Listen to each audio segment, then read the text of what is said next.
Infantry is the main force of any war. Infantry, this is the very first branch of the army, this is the backbone of the army, around which everything else revolves. And let the aviation, navy, and knightly cavalry be proud of the thickness of the armor and the force of impact. But the infantry takes the cities.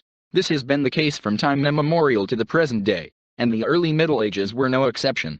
Often, considering the armies and battles of the early Middle Ages, we stumble upon a division, light infantry and heavy infantry. What is the difference? If we talk about the late Middle Ages, then everything seems to be clear. Here is a dismounted knight. This is obviously heavy infantry, but the Spanish Basque, whose armor has only a monstrous conceit, is also obviously light infantry. We observe approximately the same thing in antiquity. So maybe in the early Middle Ages the situation is the same. Who was the first to put on armor in the morning and then heavy infantry? No, my dear readers, this is not entirely true, or rather not at all. But how it was in fact, let's figure it out. When most of us turn to the military science of the European early Middle Ages, from the great migration of peoples to the Viking Age, we are immediately confronted with two stable and well-known terms, heavy and light infantry. And after knowledge about later epochs, immediately draws us two pictures that are quite obvious to us.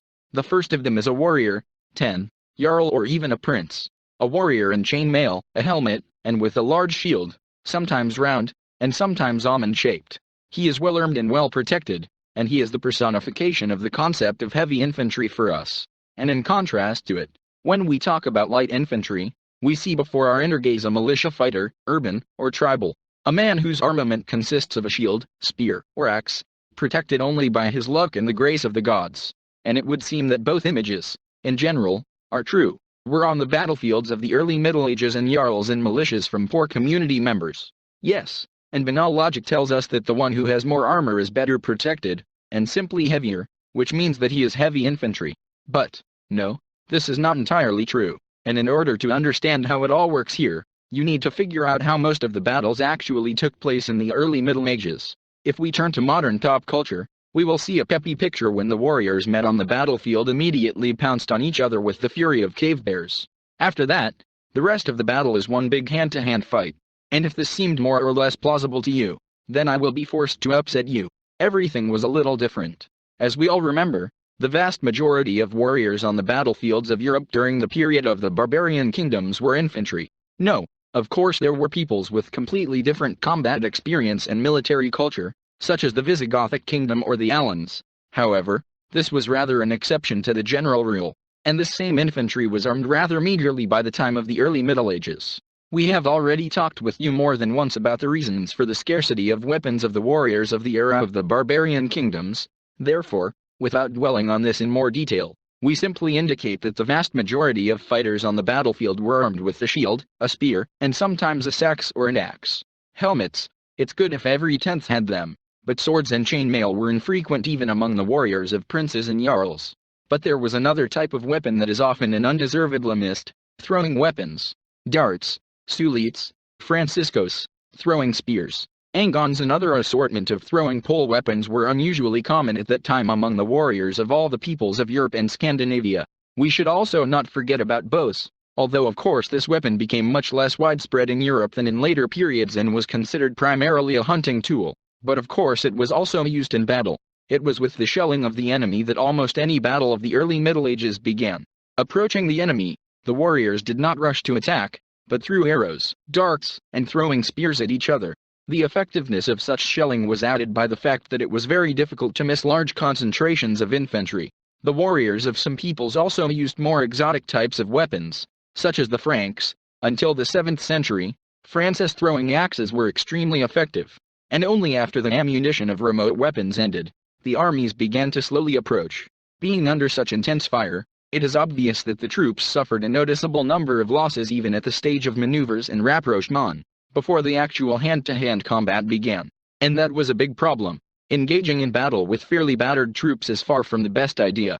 A solution was needed, and of course it was found. Or rather, there were even two of them. The first solution was loose formation, when the warriors consciously increased the distance with each other, creating a very sparse formation, shooting at which, to put it mildly, was not very effective, due to the completely unheroic accuracy of the bows of the time, and the relatively short range of throwing weapons. No, of course, You can throw a spear at 40 meters, but to hit a single, constantly moving target at such a distance, and even more so to cause some significant damage to it, the spear at the end of its trajectory could no longer. The second huge advantage of such a formation was the possibility of much more comfortable throwing of your darts and franciscos, which is understandable when your comrade is not confused at hand, and at the moment of throwing you can accelerate a little and use all possible kinetic energy. The efficiency of using throwing weapons will obviously be higher, but the most important thing is, of course, mobility. As we all understand, the unit holding the formation will never catch up with one running person, or a few runners who don't have to keep in formation. Therefore, infantry in loose formation, being in relative safety, could shoot and throw spears at their enemy, as long as they had projectiles left. And all this was, of course, very cool, but along with all the pluses, the loose system also had one huge minus. Such a rare formation, simply physically could not hold back the continuous blow of the enemy. The number of fighters per meter of the front was too small, it was too easy to overturn them, and so it was always forced to either fiercely rush into battle, or retreat. But there was a second way, and it differed radically from the first, since, after that epoch of the migration of peoples, a large shield appeared again on the battlefield. It has become possible to line up troops more densely, hiding from shelling with shields. Fortunately, the arrows did not really pierce them, and throwing spears and axes, as we said above, could only be used practically point blank. Shields, in general, protected well even from spears with axes, making it possible to start a fight with the enemy without significant losses before the start of the fight. Thus, densely built infantry received not only excellent protection against throwing weapons, but also the possibility of a powerful short-range strike, and most importantly, unsurpassed stability, because it is very difficult to overturn a dense and deep infantry formation covered with shields and bristling with long spears. However, to all these undoubted pluses, a huge fat minus was attached. A densely built infantry unit didn't just get slower, though it certainly did, but all this slowness ended exactly when this very detachment ceased to be small. When he became more or less a decent size, he generally lost mobility almost completely, and this, in general, is not surprising either. In order to even just keep up with the command forward, holding a solid line of shields, an infantry detachment needs training and coordination, and training is multi-day. What was, in principle, unrealistic in the conditions of the early Middle Ages, when the army usually consisted of several squads that saw each other, perhaps for the first time, and a tribal militia, often without combat training at all. Therefore, detachments built in this way, despite their excellent stability, survivability, and ability to almost completely ignore shelling, were extremely inactive on the battlefield, and the farther the less often they were used for a quick, decisive attack, leaving this occupation to the cavalry and soldiers fighting in loose formation. And you, dear viewer, probably already understood what I'm talking about. Yes, that's right. The terms heavy and light infantry in Europe during the early Middle Ages are a rather artificial term, which usually has nothing to do with how heavily armored each particular fighter is. Almost always, when heavy infantry is mentioned, it is not the thickness of the helmet or the presence of chainmail that is meant, but the tactical formation in the form of a dense, deep infantry formation, which is sometimes called the Skjalborg. Inactive, but very stable and tenacious. And when you hear about light infantry, you understand that we are talking about a loose formation of mobile fighters, actively using maneuver and throwing weapons, capable of violently attacking, but purely holding a blow due to their sparse formation. However, it should also be noted that due to the need for certain skills and training to fight in close formation, the Skjalborg nevertheless, for the most part, were professional combatants of leaders and landowners. And of course, with helmets, and sometimes chain mail, they were better than the average in the hospital. And yet, most of the fighters in the heavy infantry detachment in terms of gravity were no different from their colleagues fighting in loose formation. Well, to sum up the above, was there light and heavy infantry in the early Middle Ages? Undoubtedly yes. Were the heavy infantry better armored than the light infantry?